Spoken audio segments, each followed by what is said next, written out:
Hello and welcome to episode 36 of the Casual Try Hard podcast. I'm Brian. And I'm James. And this week we're going to talk about tournament prep, but we're going to do it through the lens of GP Atlanta. Yeah, we got a GP Atlanta coming up this weekend.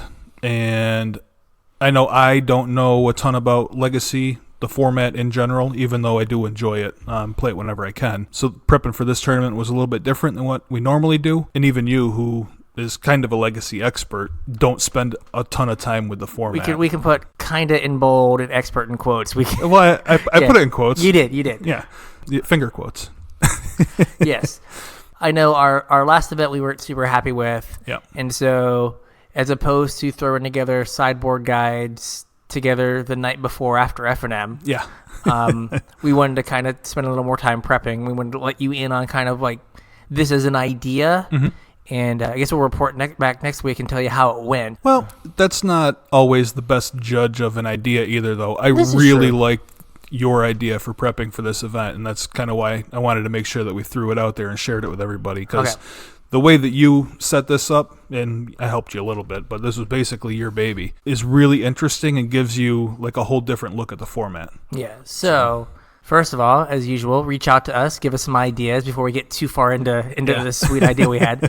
So you can tweet at us at Casual Tripod. Yep, you can find us on Facebook at Casual Tryhard MTG. You can email us at show@casualtryhardmtg.com, or you can find us on YouTube at Casual Tryhard MTG. Busy times coming up. Yeah, GP Atlanta's this coming weekend. So like we're leaving at like noon, 1 o'clock-ish on Friday. Yep. And hopefully coming back at like midnight or 1 a.m. on Sunday with a big novelty check. Hopefully, that'd be fantastic. Yeah. Hopefully both of us do. Just 2 big novelty checks, yes. And then, like, sorry, Bowman, you have to stay back. The check has to get a seatbelt. hey, Jacob, too. Yeah, there we go. A seat for each of them, and Yeah. they have to like take an Uber back. There we go. And then Monday, like when we get back, we've got to record the Eldraine vid, right? Or is that Yes. the week after? No, yeah, that's the week we get back. Yeah, and I have 105 exams to grade. Yeah. Woo! Yep. And then also that week at some point, we got to find time to build a sealed pool. Yeah. And then there's pre-release. And then there's pre-release. And then Thursday, my wife leaves town, and I have to sneak away from work as early as possible to jam as many sealeds on of the new format as possible before pre-release starts. Yeah. And then we've got some sort of brawl content that we have to give you as well. Yeah, let us know what you want to hear. We didn't get any feedback about that. Yeah, so you're going to see a lot of us, both see and hear a lot of us. So let us know, kind of point us in the directions and tell us what you want to see and hear. Yeah, whether you want it to be just straight like upgrades, or whether you want us to kind of talk about what the decks are doing, or whether you want gameplay, which is something that we really haven't done yet. Yeah. Just let us know what you want. Yeah, I mean, we could even, like, we did gameplay, like, we could, like, direct challenge each other. Oh, that's true. We could do that. It that way. Like, we could come over here and sit together. Yeah, that's not a bad idea. Yeah, look at that. I'm full of ideas that I don't technologically know how to make happen, but I'm full of ideas. Okay, so we're going to talk about how we decided to prep for GP Atlanta, and I think while this is going to be a little Legacy specific, I don't think we're going to get too far in like to the weeds, right? More the mechanics of it. But like I think this is maybe something that could be done for any tournament, and this is the first time I've done anything like this. Yeah, some of it I don't know that you have to do. Like if you play a lot of Standard, you probably don't have to go as deep as we did for Standard because it's something you're already at least cursory familiar with. For Modern, this definitely applies. There's a lot of oddball decks in Modern, so you could definitely do this for Modern. And obviously for Legacy. Probably not so much for like a limited format, though. I don't think this will work out so well. Yeah, I think that's a different kind of different kind of prep. Basically, if we're lucky, there's one Legacy event that fires a month around us. If we're lucky, yeah. If we're lucky, and then we have to not record the podcast that day because it's on Monday. Unfortunately, Legacy Night's Mondays. So. Right. You know, I think I've played Legacy 2 or 3 times in the last like 6 months, if that. Yeah. This will be my first larger than store level Legacy event. I've never played anything more than like 8 players at the store. Okay. I've probably played like 8 to 10. I usually crush GP side events in Legacy. I've cashed one, but when they had like, you know, they have the classics now. Yeah. The precursor to the classics, I cashed one of those. It was like 120 people or something, and I made poor Anthony stay till some ungodly hour in Baltimore so I could be like tied for 24th but 36th on breakers. Oh man. And like 100 and something person legacy event. I was like, are you kidding me? Like I missed cash just like barely. Yeah. I was just like, oh man, now we're not going to get home till 4 o'clock in the morning and I have nothing but like sadness to show for it. Well, you had that sweet story we just shared. Yeah, we did. And me almost like falling asleep in the car multiple times. Yeah, let's not do that. It was great. All right, so I've played a reasonable amount of Legacy. Yeah. But not a ton lately. Not a ton lately, and the format is just almost completely and totally different. Like, oh yeah, it's way different now than it was. Modern Horizons plus like the last couple sets have had some goodies for Legacy too. Yeah, like War of the Spark. Yeah. Modern Horizons, and even M20 has kind of put some cards into the format that have really changed what people are doing. Yep. And so we're not going to get to play enough matches to be like, oh, hey, like we 100% know all the matchups now. Yeah.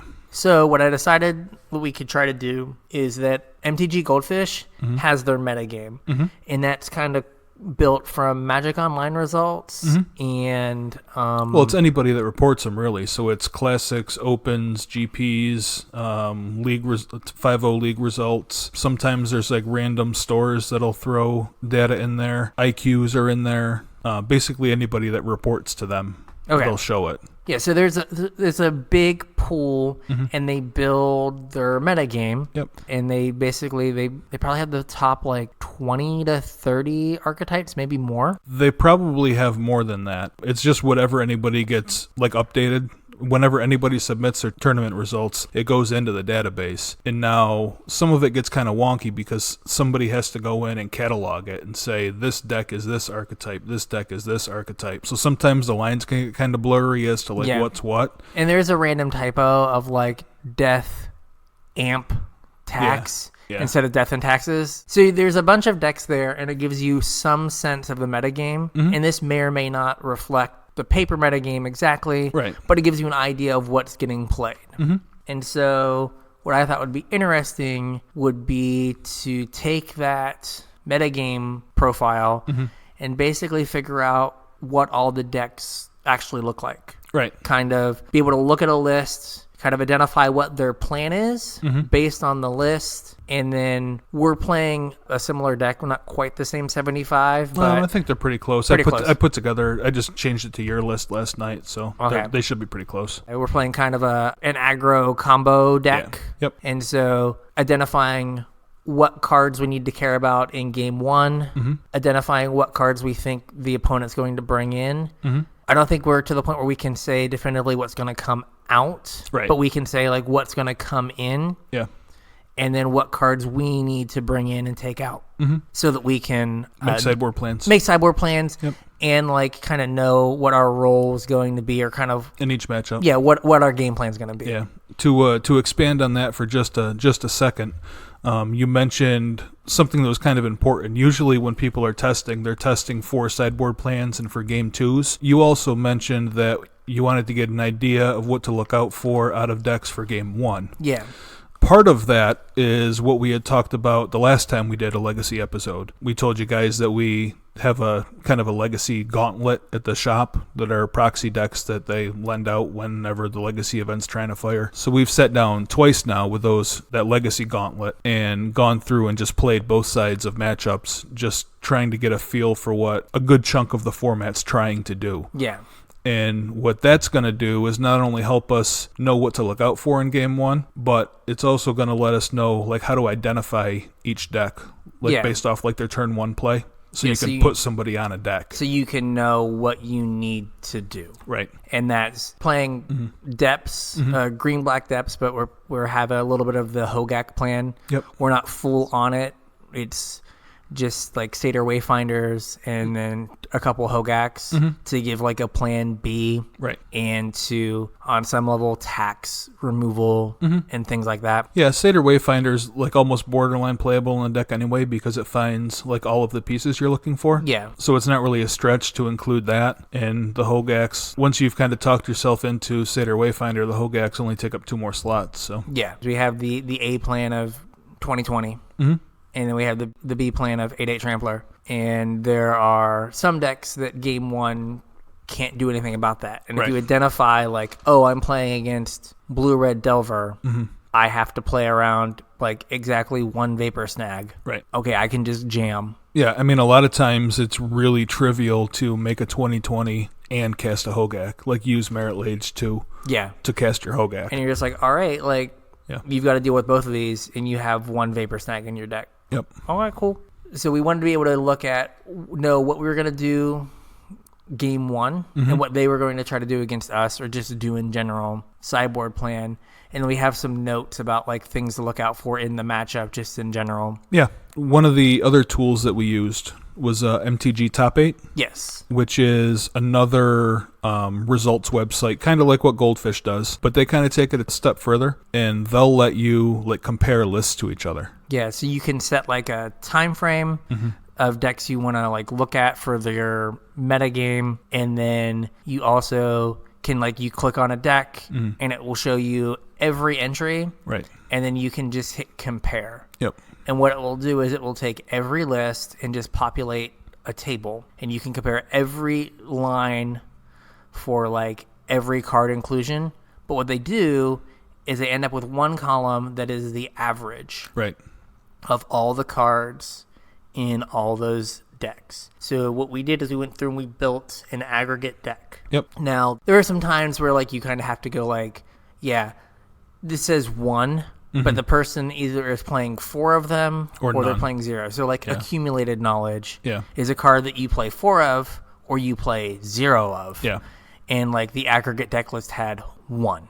Yeah. And it's okay, no, it's 4-0. Right. Yeah. Yeah. But it lets you see basically what all these, once you've identified someone on a certain deck, kind of what the range of cards you can reasonably expect to see. Yeah. And now you can't account for oddball one-ofs. Right. But you can know that, some people have an oddball one-of fill in the blank card. Yeah, whatever. Can I play around this?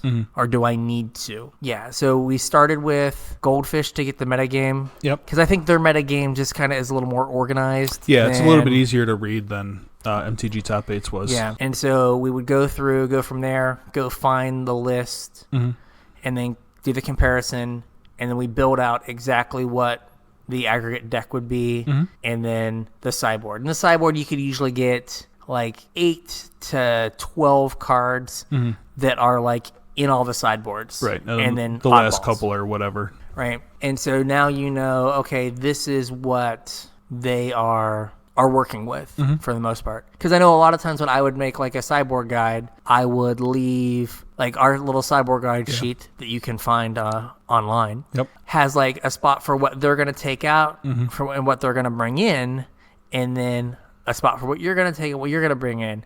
I often just end up leaving their section blank. Yeah, it's a lot more work to figure that out. Right, but on some degree, we've already put in the work to figure that out. Maybe not what they're going to take out, but again, what they're going to bring in. Yeah, and that really means a lot more than what they're going to take out. What they're going to take out, you probably weren't worried about anyway. It's bad stuff. Yeah, so it makes sense. Yeah, so we have now 14 or 15 decks worth of... It's a pretty good-sized document. Yeah, worth of basically deck lists, what we think is going to happen in game 1, and what we think is going to happen post-board. So then we have what our sideboard plan is going to be, and there are a few spots where I'm okay, in this matchup, I wish I had this card. Yeah. Right? It's more of we have a week.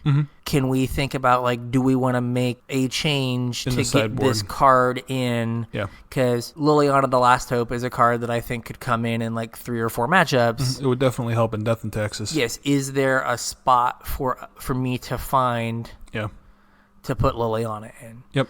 Right? Or, man, I wish I had an Assassin's Trophy in these matchups. Is it worth going on a split of Assassin's Trophies and Abrupt Decays? And so we have time to make those decisions as opposed to Friday night after F&M hastily throwing together some idea of a sideboard guide. Yeah. Right? Looking at one deck on Goldfish and being okay, that's what this one person did. I hope you speak for the world because... Because you're it. So for the most part, when we did the MTG top 8, we were looking at like the aggregate of anywhere from usually like 15 to 25 decks. Yeah, it was a lot. Right. So like you got a sense of like what are the cards that are absolutely going to be in the deck. If it was just 4, you're like, oh, everyone plays 4. Right. If it's 3.9, it's like, okay, one person couldn't afford their 4th Force of Will. Okay, this is fine. But you definitely knew, like, you have a good sense now. And for me, I think it was just looking at what's going to be in the format was important. Not only is, like, knowing what decks you can reasonably expect to see, but like just in a little bit that we got to play around with the gauntlet, I got a feel for what good top decks were going to be, what bad top decks were going to be for my opponents or whatever. But our gauntlet's a little bit out of date. Like the lists aren't super current. So it's nice to see what all these flex slots are too. If you know that you're playing against Rug Delver or whatever, and you know that they have 3 flex slots, you know what almost that entire deck list is going to be. Yeah. And those 3 flex slots could be, this, or this. Yeah. It's one thing to have made it. And now I think that over the next few days, I'm going to like kind of go back over it and, study some, which, it kind of sucks that your hobby involves like doing homework, but it's not awful homework though. It's not awful homework, but just going over and again, like, okay, what are the things that matter? Yeah. It's easier if you're playing a linear deck. Yes. To clearly identify what are the cards that matter. Right. So like, if you're playing Burn in Standard, right, the cards that matter are cards that block your nerds. And cards that gain life. And that's it, right? Yep. And so that's all you care about.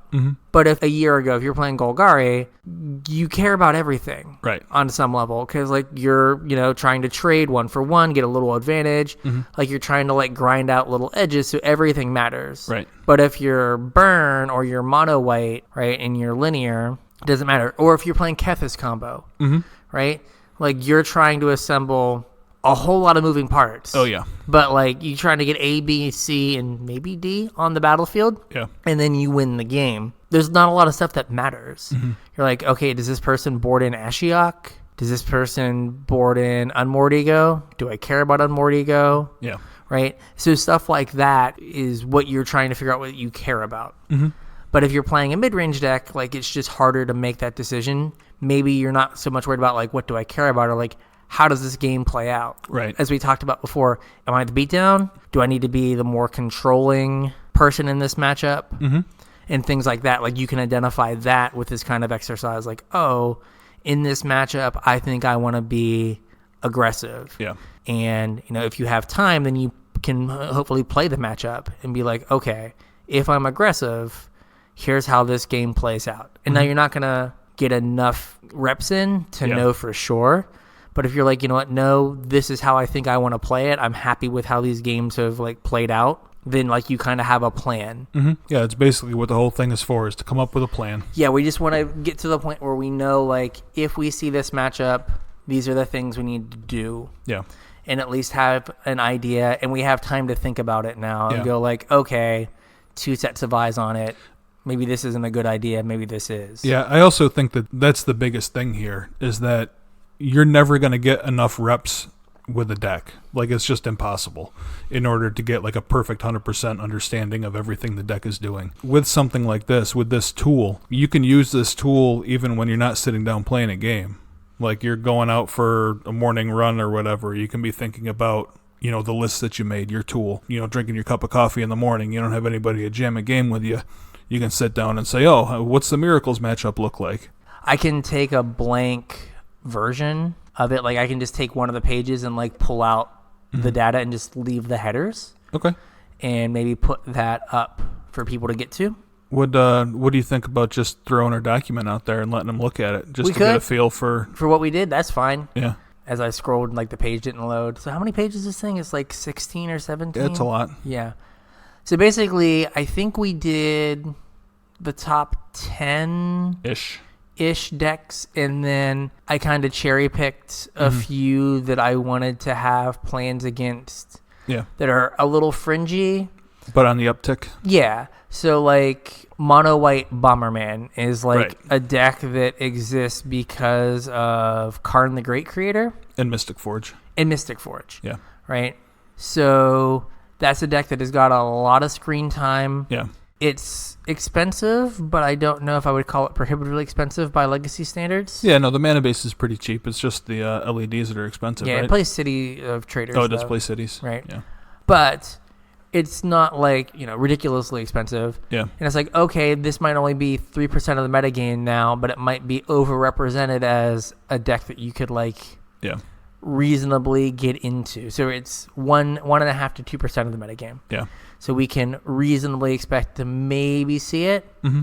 And so it's like, all right, this is a little fringy, but how do we expect the games to play out? Right. So decks like that, you're not going to change your sideboard for, right? No. But it's something that you want to come up with a plan for. Yeah, and a week ago, if I asked you, how does Bomberman win, right? I watched the video like 2 weeks ago, so a week ago I would have known how Bomberman wins. Yeah, but it wins through Monastery Mentor a lot of the time. It's kind of a combo deck, but if you board in Plague Engineer and they Monk, you take out their main win condition. Yeah, then they got a Ballista, Yeah, now they've got to, assemble a different combo. Right.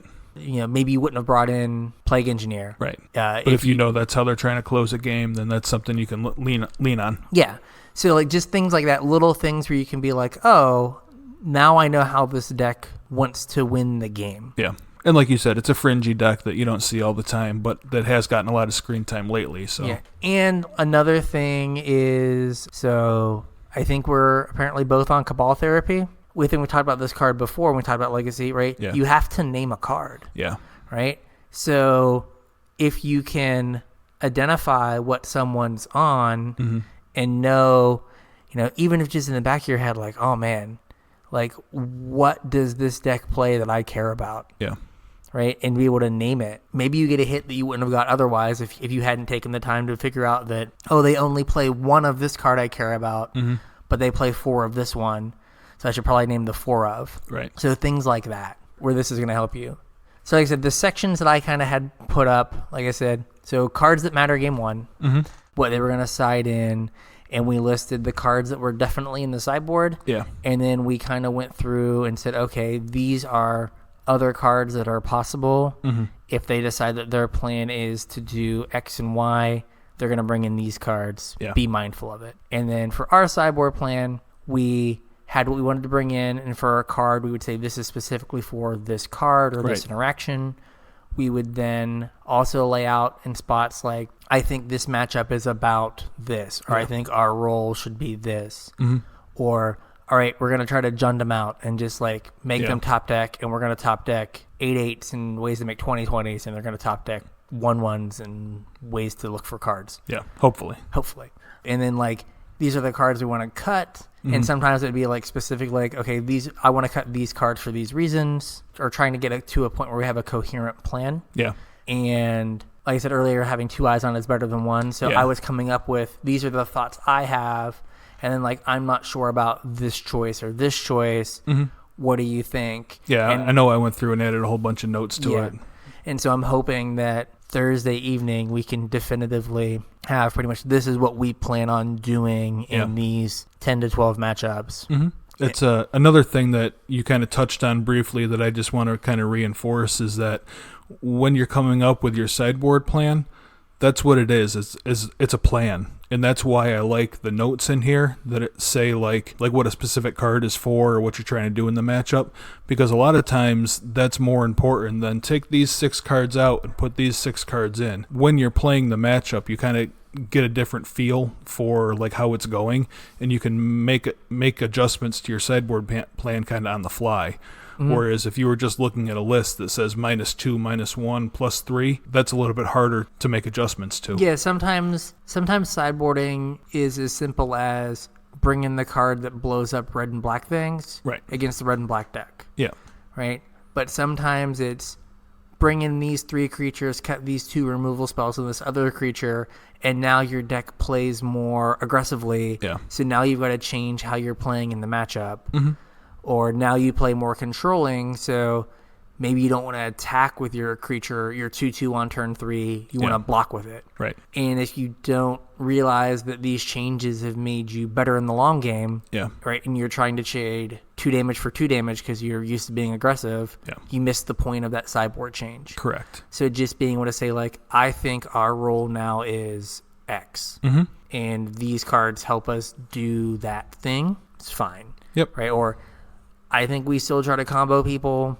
These cards, we bring them in to protect the combo, and now this is what we do. Yep. So yeah, having a plan and knowing how like that plan is going to change your role is important. I think that each of these pages probably took me half an hour to 45 minutes, and I was like, okay, these are the cards I want to bring in. What is that going to do? Look at what could leave, and it was just going back and forth and trying to figure out like to build that 60 card deck for what I wanted to do. You were pretty good at it. It took me a lot longer than 45 minutes a deck. Yeah. So that's the idea, and I think like this works well for modern, right? You could easily get like 10 or 12 decks. Absolutely. That you could be like, if I'm going to go to a modern GP, or if I'm going to go to like MCQ, MCQ. These are the decks that I expect to play, and how am I going to approach each of these matchups. Yep.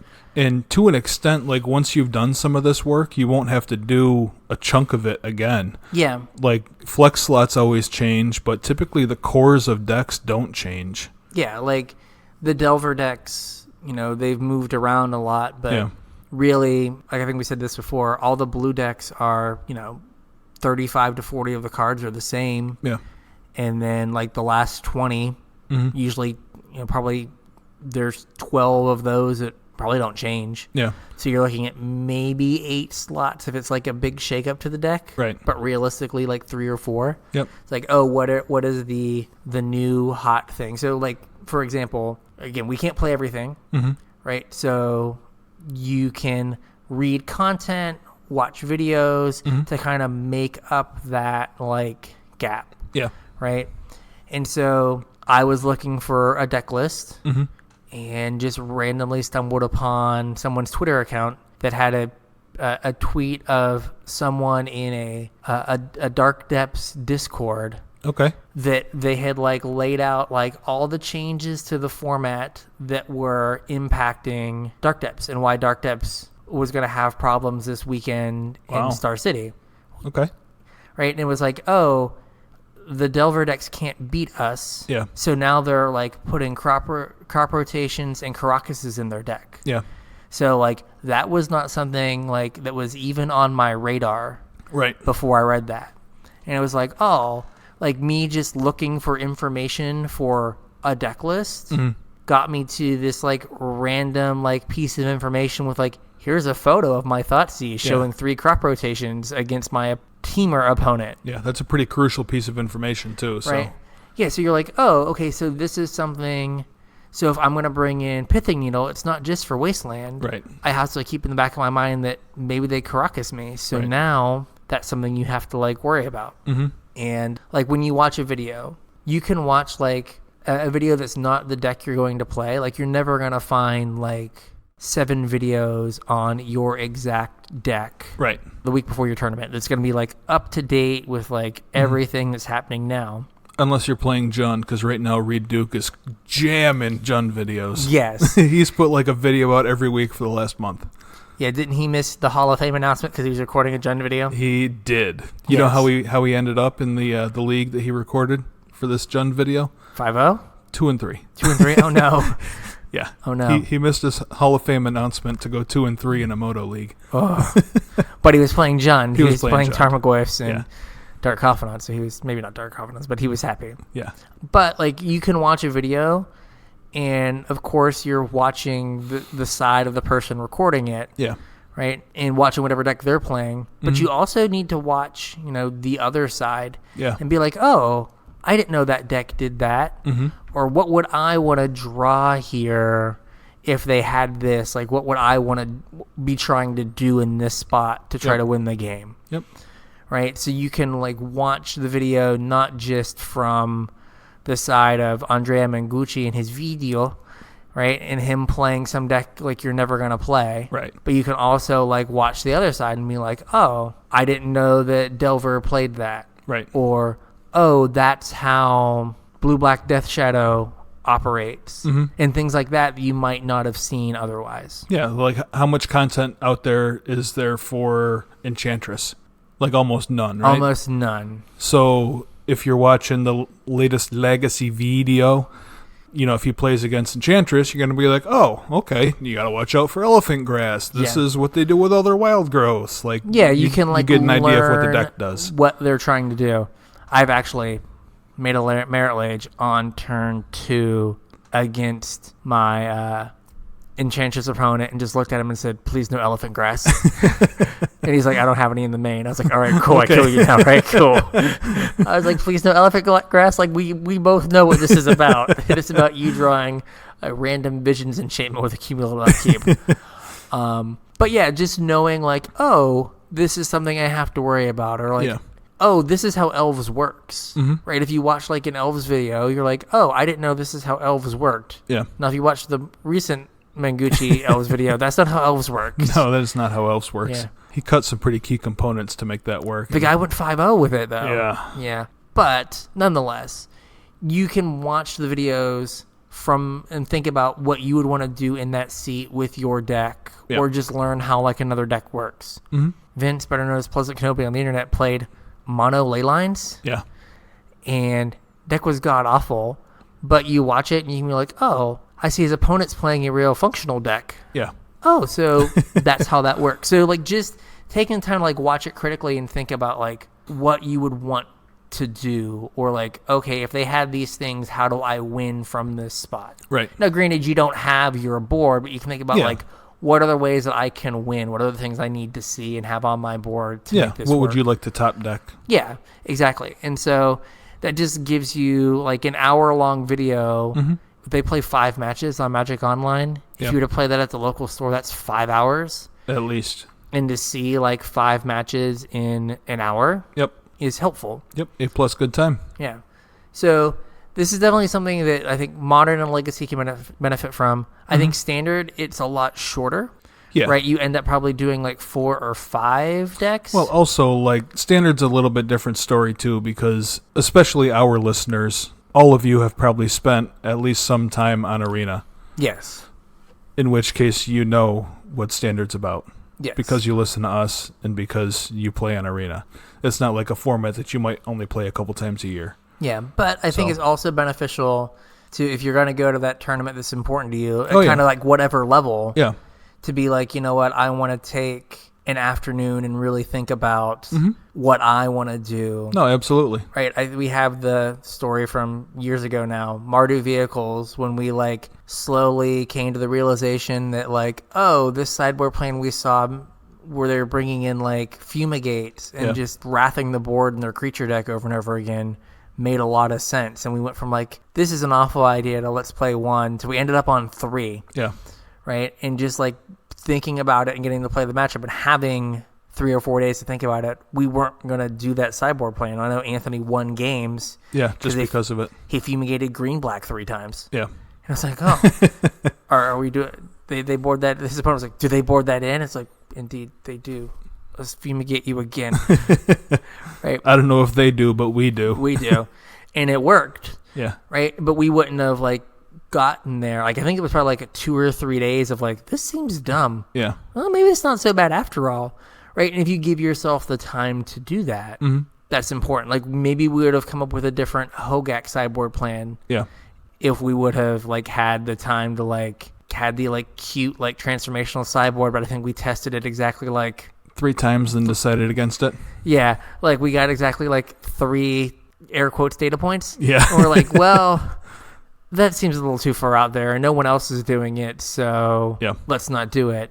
Where maybe if you had like a week to talk yourself into it after you spent $30 on like M20 and M12 mythics, you'd be like, you know what? No, like I think this is good and here's why, and I'm willing to do it. But like only having like a day, just being like, you know what? No, because I think that F&M I showed up with the transformational sideboard and went home and was like, well, I never got to do that, so let's cut that. Yeah, it's just a good way to think and make yourself think about what you're going to do. Mm-hmm. So there's that. Hopefully this all pays off in novelty checks and That'd be people fantastic. are Ubering home. Yep. Right. So we're going to get into some arena stuff. And the first is Wizards has rethought Historic. Yeah, they kind of walked back part of the announcement and changed another part. They heard our feedback about the 2-to-1 wild card ratio. Specifically, yes, Mark Rosewater downloads our podcast. Oh, yeah. And they went back to the 1-to-1 rate. So your historic cards are only going to cost you 1 wild card instead of 2. Yes. That's good. They did make a change to another part, though. And they said that historic events, they are going to give us a competitive queue and a ranked queue. And historic games are going to count towards your goals. So your cast 20 red or black spells, attack with 20 creatures, whatever. They'll count for that, but they're not going to count for your daily wins. Yes. Right, that's the easiest way for you to earn cards is just get your daily wins and get your gold and stuff. Yeah. And if you're going to jam a bunch of historic and you want new cards, you have to put money into the system at that point. Yeah. Because they're not going to give you any gold and they're not going to give you any packs for like your weekly 15 wins. Yeah. So they're trying to keep people from just settling in and being like, I'm a historic player. Right. And just playing historic over and over and over again. I think that's fine. Mm-hmm. Like, I understand they have to find the balance where they still make money. Yep. But making it so you don't get the gold for the daily wins and making you, like, have to switch into standard to make that happen, hopefully, like, fixes, like, answers their dilemma and, like, lets people play historic if they just want to, like, put $20 in and like get a couple packs and get some wild cards and then get the 4 cards they want or whatever. Yeah. So we'll see. And then the other thing that happened on Arena is the Standard 2020 event. Mm-hmm. I did not play really any ranked constructed. I didn't either. At all. Like I just played this Standard 2020 event. Yep. So there's no data for the for standard that I didn't even look. I assumed you guys were all playing Standard 2020. I gave you some data. You gave me some data for Standard 2020. Standard 2020. Yep. You had seen kind of a mix of decks, and they were like somewhat similar to what I saw. So you had we were kind of talking about it too, like as I was texting you or whatever while I was playing too. I played Temur Elementals. Yes. Almost the entire time. The first night I farted around a little bit with Cavalcade and with like the Rakdos Sacrifice deck. Yeah. Neither one of them felt good. So I played Elementals and was on that the whole rest of the time. And Elementals felt fine to me. Yeah, I tried to play like an aggro version of Elementals with like Creeping, whatever his name is. Oh, yeah. And that deck just felt god awful. No, this one felt good. I ended up playing 4 of the Fire Cats, the Ember Cats. And I forget what else I put in there. But it was pretty straightforward. Just added some elementals. I tried to play the Cavalcade deck. So the Cavalcade of Calamities deck is just every garbage 1 mana 1/1 in red.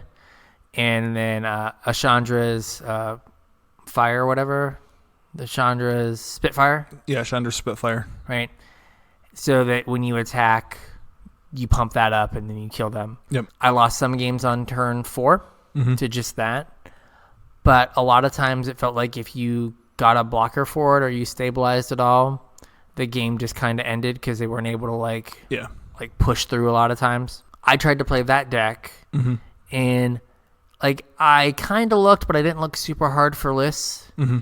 And I don't know if I had like 1 or 2 too many lands. Oh. But it just felt like I was playing like 20 or 21 lands. Maybe I should have been playing like 18. Yeah, that's probably too many.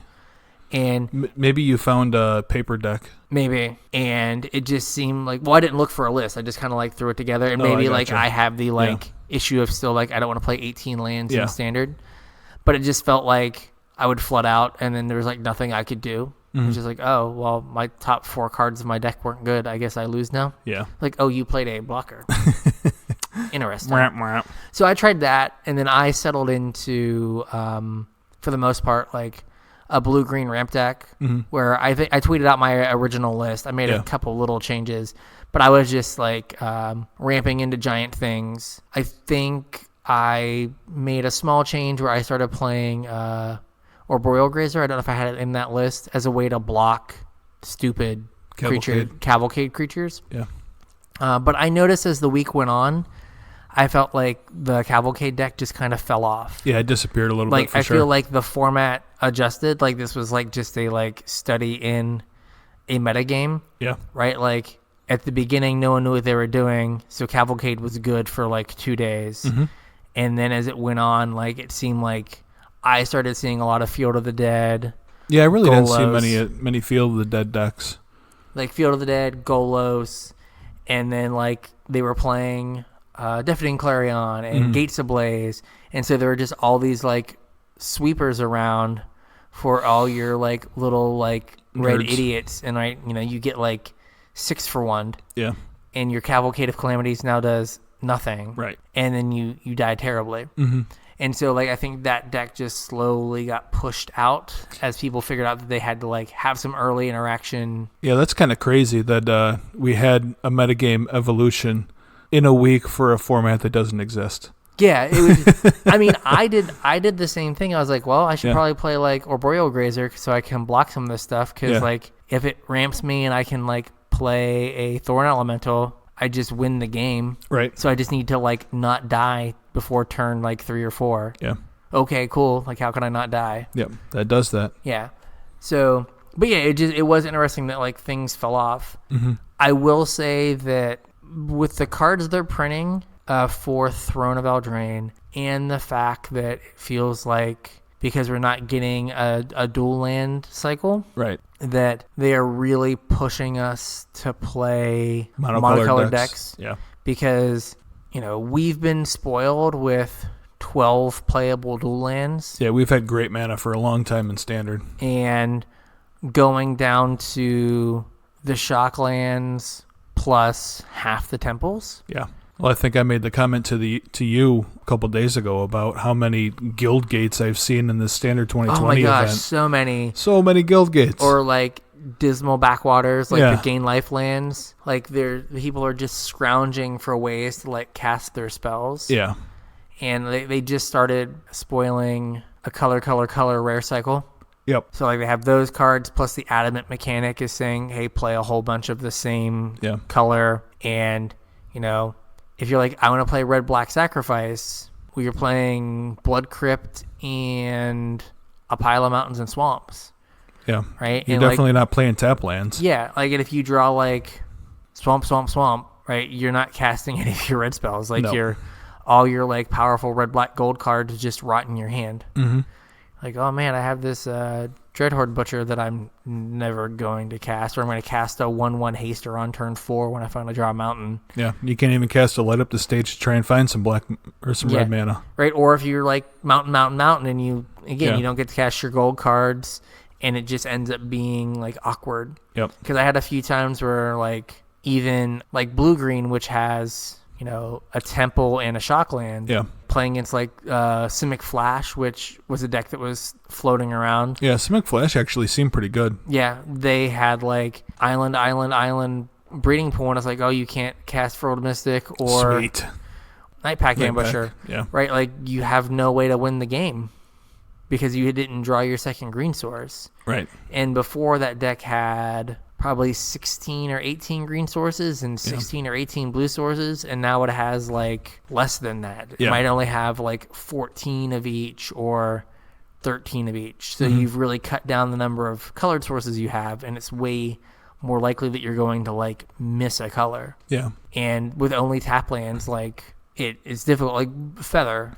Right. Feather had a ton of red and white sources, and I lost the game because I couldn't like cast my Feather and hold up a God's Willing because I drew like plains, mountain. Yeah. And it's like, well, some of those like mountains would have been Cliff Drop Retreats. Right. And I probably would have been able to cast this, but I don't have that option anymore. Mm-hmm. Yeah, mana's definitely worse. They did say we're not going to get dual lands in this set. Yes. But they didn't say what the lands are going to be.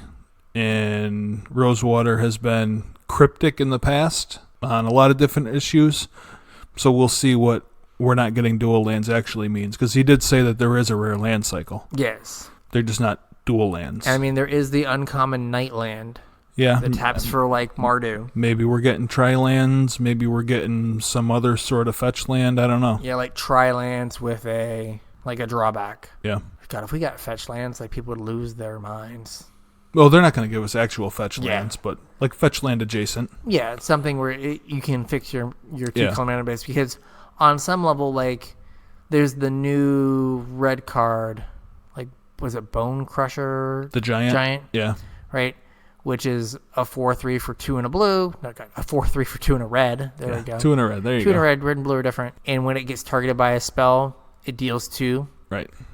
And then it also has an adventure of 1 and a red, deal 2 to any target. Yeah. Right? Card's good. Great. That card is friends with Gruul Spellbreaker. Oh, yeah. But red-green mana is so bad, they can't coexist. No. You can't have, like, 1 red-green and 2 and a red in the same deck, because you just aren't going to have enough sources to play them. And you're not going to, like, play Gruul Guildgate and you're like... Absolutely not. I want to play Pelt Collector into, like, Growth Chamber Guardian into Big Dumb Red Idiot. Yeah. Right? Like, you can't play Gruul Guildgate. You just, like, oh, I didn't get to play my Big Dumb Idiot. Now I lose the game. Yeah. Or, like, ooh, I drew my land. Tap land. Go. Yay. So... I think it's going to be a big change. It's going to make a lot of the gold cards from Ravnica a lot harder to play. Yep, I'm with you. So, yeah. I think that's it. Like, were there any other decks that, like, popped up? The Simic Flash deck seemed pretty good. Yes, I still had multiple games where I resolved 0 spells. Yeah. I was like, oh, like, I just put spells on the stack to have them countered 1 for 1. I was just like, oh, my God. Like I said, I played Elementals and thought the deck felt good. You played Ramp and... thought the deck felt good. Yeah, I thought it was good. I played like 2 versions. I played like kind of a crappy, poorly built Golos Gates version, and it kind of didn't matter sometimes. Pro tip, play 1 Jace Mysteries guy, whatever, the 1 blue guy. Yeah. Because sometimes you just deck yourself. Same with like Cavalier Thorns. Yeah. Like with a Jace. Oh, I've definitely decked myself with Elementals before. Yeah. Like just one, I've won a couple games off just 1 Jace, and I've lost a couple games to just like last card in their hand is Jace, kill me. Yeah. Boris Feather, I played that for a while. Mm-hmm. I don't know if it was just this particular, with how this metagame ended up with like a bunch of ramp stuff, but it was hard to dead people quickly. Yeah, and also you said the mana wasn't great, so. The mana's not great, and like Reckless Rage not being there is like really noticeable. Yeah. Right? There's just times where like, oh, like, I guess I can never kill their Dread Horde Arcanist. Like, no, that can never die. I have, like, no way to kill that. Cool. Yeah. The Naya Feather decks, like, the mana's not good enough now. Like, that mana is awful. Like, there's, like, really no way. Yeah. So, I saw some Esper control decks. I think the Esper mana base is fine-ish. No, I mean, the Esper lists that I saw were playing tap lands, but in a control deck, you can afford to play a certain number of tap lands. Yeah, you have 2 shocks in 1 temple. Yeah. Is that right? 2 shocks in a temple? Yes. 3 shocks. Yeah, 3 shocks in a temple. 3 shocks in a temple. So it's fine. Yeah. You can play like 16 duels and probably have enough sources. Mm-hmm. You're probably like blue-black or like blue-white splashing some stuff. I think this is like where we are right now, is just like probably playing the standard 2020 stuff. Mm-hmm. The standard 2020 is going to roll right through Throne of Eldraine, right? I think. I'm not 100% sure. So like to the 26th or whatever. Yeah, and like on the 26th, Throne should be out. Yeah. At least on Arena. Yeah, so like trying to find some other stuff. I did play against like an interesting like blue-black self-mill deck with Sir Conrad. Yeah. I also played some Grixis Reanimator. Okay. That's about the right response. Okay. Yeah, okay. Because there are many times where it's like, how have I gone through a third of my deck and not found a single reanimation target? And I have 6 of them, and I found all my reanimation spells, or how to have all of my targets into my reanimation spells. Yeah. This makes 0 sense. Well, we'll see if that changes with Throne. There are a few cards that are definitely pushing, like, a blue-black self-mill or, like, mill strategy. There's some, like, a couple random cards that are, like, I care about how many cards are in your opponent's graveyard. Yeah, that's weird. Put on like design detective hat here. Some of these cards feel like super like arena digital focused. Yeah. I can't think of a time where we've ever had cards where it's like, count how many cards are in your opponent's graveyard. Yeah. To tell you if your card does something. Yeah, that's a weird one. Right? Like we had Delirium where you had to count cards in your graveyard. Yeah. And I guess Tarmogoyf counts cards in like in both. But it also came from like the most oddball set of oddball sets. Oh yeah. Right? And now you have this counters a spell if its converted mana cost is less than the number of cards in your opponent's that's really bizarre. graveyard. And it's like I'm gonna hemorrhage information. How many cards are in your graveyard? Exactly. Yeah. Spell on the stack. Please tell me how many cards are in your graveyard. Not enough. Okay. Thanks. Resolves. Yeah. This has a converted mana cost of 3, and I have no cards in my graveyard, so thank you. Yeah, so it's just really weird. It's really weird that we have these cards that are like counting cards in your graveyard, in your opponent's graveyard, and like strange. I can't attack unless your opponent has 7 cards in his graveyard. Do you think that's foreshadowing for Theros? Maybe. Like, I mean, it also kind of works with the Dimir mechanics. Yeah, kind of. Right, like the self-mill aspect. Yeah, that was self-mill. Right, I meant like the card, like counting cards in graveyards. That might be maybe. Like looking into the future for Theros, since it's like an underworld themed set. Yeah, it could be that like all these monocolored cards in this mechanic are setting up Devotion and a Theros mechanic. Yeah. I guess we've not had a huge amount of experience with like these single sets. Yeah.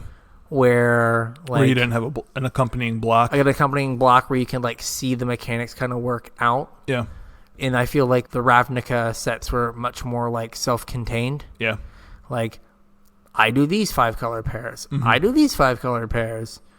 I do Planeswalkers and break formats. Right? And this almost feels like it's like, we're going to do this stuff, but we're also trying to set up this next set. What's coming next? The next set might need a lot more setup and support to actually like do its thing. So we've got to start it a set earlier. Yeah. So could very well be. Yep. So with that, I think we're done here. Yep. Probably a show for today. Probably a show, yes. Thanks for listening. Thank you very much, yeah. Yep. Make sure you tell all your friends about us. Yes. If you're going to be in Atlanta, hit us up. Let us know what's up. Yep. I might have fruit snacks for you. Ooh, fruit snacks. Yeah. I'll have a business card for you. There we go. Business cards. There we go. We can tape them to the fruit snacks. There we go.